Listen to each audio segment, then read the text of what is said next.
Brandon Smith, the reset. When will globalists attempt to introduce their digital currency system? But before we look at the when, he takes a real sobering look at the what. And this is really key. So many people still don't understand it. Like I said, 75% of the people don't even know what a CBDC is. He says, I want you to imagine for a moment a future world in which everything we now know about functioning and surviving within the economy is completely upended. We've gone fully digital, a cashless society where physical monetary interactions are abandoned or prohibited and replaced by CBDCs. You'll be operating on the black market with gold and silver, perhaps, if you've got it. He says, by extension, what this looks like, by extension, production is overtly suppressed and micromanaged. Small businesses are a thing of the past, and only a select group of major corporations working directly with government are allowed to operate. It's not just that cash is outlawed and that everyone must rely on digital ledger. The very data pathways and networks that we use to transfer funds are also controlled. But that first part there that he says, small businesses are a thing of the past. Only a select group of major corporations working directly with the government are allowed to operate. We saw that. We got a taste of that in 2020 with Trump, the lockdown. Sorry, all you small businesses have to close. Not even doing anybody's hair, nothing. No small businesses. But the big box Wall Street companies are essential. You are non-essential. You have to close. And to me, that was one of the biggest tells, one of the biggest outrages was to see Trump do that. That was the most Benedict Donald thing I'd ever seen. But of course, it kept getting worse. But when he dropped that handle, when he said small businesses are non-essential, and you started seeing them come after people, I remember Shelley Luther, who had the beauty parlor, single mom, small business, because again, we've pretty much been squeezed out of every kind of business except for service businesses now as a small business because of federal regulation. It's pretty much destroyed everything. My dad, my uncle, going back to my grandfather, they had a small manufacturing business. And I said, no, I'm not going to do that because I know that that's going to be regulated out of business. They were doing private label cosmetics and things like that. And some vitamin things and stuff like that. But, they were not going to be allowed to stay in business. It was just amazing. I'm hearing the stories from my dad all the time, and they've put out all those types of businesses out of business. And so that's one of the reasons I went into engineering. But when you look at what Trump did, it was the plan. No small businesses, and that is a key thing with this. Before I get back, Rumble, B-Slice, thank you very much. Says, thanks, David, for contributing my sanity in an insane world. Well, thank you. Yeah, it's after resetting my stuff, after looking deep into the abyss, it starts to look back at me after a period of time. Rumble, Jason Barker, thank you again, Jason. Remind all that new Wolfpack members will get a free, yes, thank you, a free silver dollar until they're out if you subscribe through David. Yes, at any level. He's got it there, I think, if you get in at the highest level, but if you do it at any level, Tony will send you a free silver dollar. Thank you, Jason, for reminding me. I appreciate that very much. And thank you on Rumble. Thank you, Frank Neeb. Appreciate that. So we get rid of all the small businesses like Trump did to give us a taste of it so we'd understand when they do it permanently, right? In the meantime, he says, AI-based monitoring systems will sift through millions of transactions every minute, searching for anomalies. This is the part we haven't seen yet, but it's coming. The algorithm is designed to identify anyone who has found a way around the data tracking. And they started, pushing this tracking and the necessity for it from the very beginning, even before they started pushing the vaccine passports and things like that and the traffic light system that they got from China. They keep talking about Wuhan this and Wuhan that. No, what they took from China was the political stuff, the lockdowns, the traffic light system, the rest of that stuff. That's what we took from China. They don't want you to see that, so they talk about the Wuhan biosafety lab, and they're not going to do anything to stop the gain of function either. It's all just a show. He says the internet still exists, but it's a shell of its former glory in this dystopian future. The population uses it regularly to complete necessary tasks and to research information, but the data providers are severely restricted. Cryptocurrencies are not an option as an alternative to CBDCs because all trading of them online immediately sets off red flags for the AI in the sky. Only government-approved websites are allowed to exist, with extensive rules limiting what they can do and what they can say. AI chatbots provide the public with most of their information, and the globalists control the parameters of the chatbots. People only ever hear the news that the elites want them to hear. All contrary data is eliminated. It's not so much banned, rather it is simply omitted from the record until the people who remember it are long gone. Like Fahrenheit 451, right? Yeah, we'll destroy all the books, we'll destroy all the information, all the records, we'll memory hole them, we'll burn the books, and it'll just be word of mouth that goes along. This is a big part of what Obama was talking about, the digital fingerprints, bringing in the this long program that Microsoft and DARPA have been working on in conjunction with Intel and with Adobe, getting the hardware manufacturers, CPU manufacturers, the software manufacturers to join together with the media police, the news police, like the New York Times, the BBC, the Washington Post, those types of people, and to have them mark, this is the digital fingerprint, this is what Obama calls it, the digital fingerprint. They're ready to roll this out. They're coming up with their marketing terms. But basically to mark anything that you create, whether it is text or a picture or audio video, they'll mark any of it and shut it down before it even gets out there. So everything will be omitted from the record. And all we'll have is the word of mouth to pass things along. He says this all might sound like science fiction, but all of this technology already exists and is currently being tested by globalist institutions, including the Bank for International Settlements and the IMF. The primary stepping stone, says Brandon Smith, to this dystopian nightmare would be a global digital currency system. What I've said for the longest time. There's a lot of different ways that we can get there. They got a lot of backdoor, mark of the beast types of things that they can do to us. But the direct path is CBDC. And this is why they're spending so much time on it. It's why Biden put out an all-of-government report system. Every one of you are going to report back to me in one of four ways. What's this new financial system going to look like? How are we going to implement it, in the code? How are we going to enforce it? And then the fourth thing was, how are we going to sell it? Oh, we're going to use climate change to sell it. So that's going to be the primary stepping stone. He says, without a cashless society, the globalists would have no power to enforce the other elements of their reset. This is why it's central. But when and how they will implement this monstrosity, and why would anybody embrace it? He says, they tend to work incrementally, right? But sometimes they exploit dramatic crisis events in order to frighten the population into compliance with the policies that would have taken them decades to institute otherwise. And this is what happened with the pandemic. It's what Fauci did, right? And how do we get what we want? He wanted instant approval of vaccines and stuff, but it applies to any of this stuff. We do it from the inside.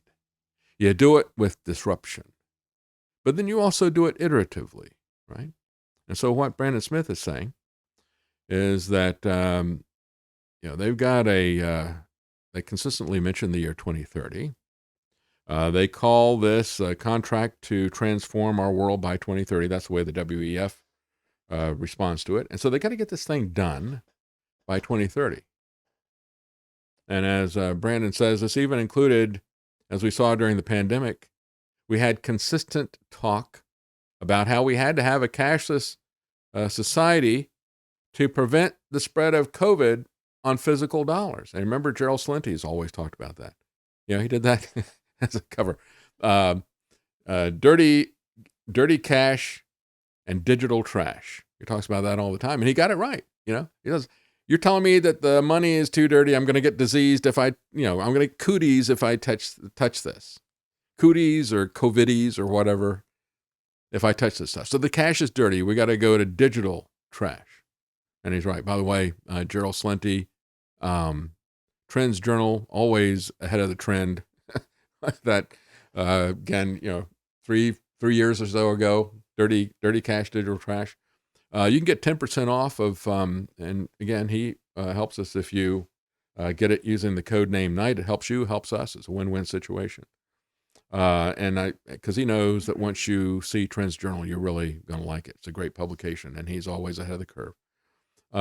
Most globalist organizations consistently mention the year 2030, says Brandon. And of course, the reason for that, and he doesn't mention it here, but the reason for that is the fourth turning. They're exploiting a natural occurrence, a natural cycle that happens in our society once every 70 to 80 years. And it was identified by Strauss and Howe back in the early 90s. They came up with all this generational cyclical view of history that everybody's constantly referring to when they talk about, the millennials or Gen X or Y or Gen Z and all this other kind of stuff. That was all started by Strauss and Howe. And they looked at the big changes that we've seen in American history, World War II and the Great Depression, prior to that, the Civil War, prior to that, the Revolutionary War. But they went back for 500 years in English history because America was synchronized in that timing with the British. And they saw a pattern that happened. When you have a big disruption, a big chaos, a big war, and all this kind of stuff, the people who fight the war have a different attitude, don't they, after the war? It changes people, changes their perspective. They have a different attitude than their children do. And then that next generation, that's 2 generations from the big catastrophe, they have an even more identifiable, so there's this repetition about every 4 generations, everything gets changed, and you change the institutions. And sometimes it's for the better, usually it's for the worse. And it always has an economic component to it, but it usually has a war component to it as well. And so they said, they did generations, that was early 90s, and then about 93, 94, something like that, they did the fourth turning, and they said that sometime in the mid-2000s, we would have some kind of global economic event. Well, it turned out to be true. 2007, 2008, you had the Great Recession. They said that would kick off the fourth turning, and that the fourth turning would be completed about 2029. So that's why these people are saying by 2030 we're going to have our new society, because they expect that you're going to be left in the dark and ignorant about what their plans are, even though they put them out in public. Nobody wants to believe it. It sounds too crazy, too dystopian. And so you're going to ignore it to our peril, many people in the public, and they'll be able to get away with it, even though they put it out there in public. And they're going to have this system in place by 2030. So Brandon Smith says this means the establishment wants to have their control grid in place within 7 years or less, 6.5 years right now. That means that they take us down and then have their control grid in place. And all that has to happen in the next 6.5 years. He says that would be impossible without a bone-rattling crisis of epic proportions. So brace yourself. It's coming. Get your relationship right with God, with your family, with your community, because it's coming. They're going to pull it off. I repeat that, a bone-rattling crisis of epic proportions. Strauss and Howe have warned us. Brandon Smith is warning us. I'm warning you. Yeah, it's going to be different this time, right? Oh, yeah. And I'm not going to die. Not even if I go down in that little sub. I'm not going to die. We all want to lie to ourselves about the future. Anyway, he said, but first they would have to introduce a number of future mechanisms as a trial run before they do the chaos from the inside, the bone-rattling crisis of epic proportions. That way, when the disaster does occur, the public will be acclimated to the solutions that the elites will ask them to adopt later. This is why I said all along, this, these vaccine passports and all the rest of it, this is mark of the beast. Because it's acclimating people to it. It's training you that way, right? It's training you for that system. It's a system that's going to work like that. It's going to be more pervasive and permanent, but they're showing you what this is going to be. It's a temporary taste of it. They can pull back and then come again at you with it because they've moved the Overton window. They've normalized this thing. They've acclimated you to this. And that's the key thing. You got to be acclimated to it. So they got their system there. They're going to do some trial runs. They did a trial run of rolling out CBDC in Nigeria. They said, they got a lot of people for an African nation. They've got a relatively high number of people who are using crypto. So let's try it with them. Let's try to impose a cashless society on them. And they all said, no, we're not going to do it. And so that's their trial run. They're going to do things a little bit differently now. And they're trying it in these various countries. And they're all putting together their systems right now. He says conversion to a cashless system would require calamity and force. Small businesses would have to be removed from the picture, leaving only major corporations. Or as Trump put it, the essentials. The essential people. There's another rather blunt way to push America into CBDCs that the globalists seem to be expediting. The death of the dollar's world reserve currency status. Only 5 years ago, skeptics argued that the dollar would be king for many decades to come. You still see some people saying that. What's his name? Darren Beatty at Revolver. He's, no, dollar will be here forever. We're great. MAGA, America, it's great. Yeah. Okay. Well, it's not a view I share.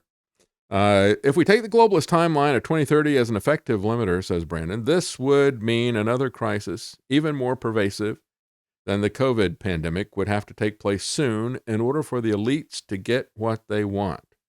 The longer they wait, the more people become educated about their agenda, and the less likely they will have success.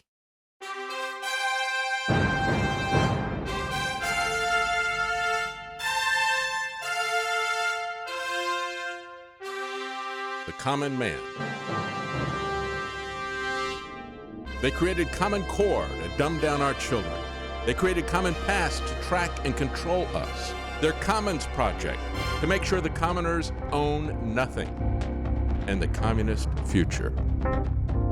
They see the common man as simple, unsophisticated, ordinary. But each of us has worth and dignity created in the image of God. That is what we have in common. That is what they want to take away. Their most powerful weapons are isolation, deception, intimidation. They desire to know everything about us while they hide everything from us. It's time to turn that around and expose what they want to hide. Please share the information and links you'll find at thedavidknightshow.com. Thank you for listening. Thank you for sharing.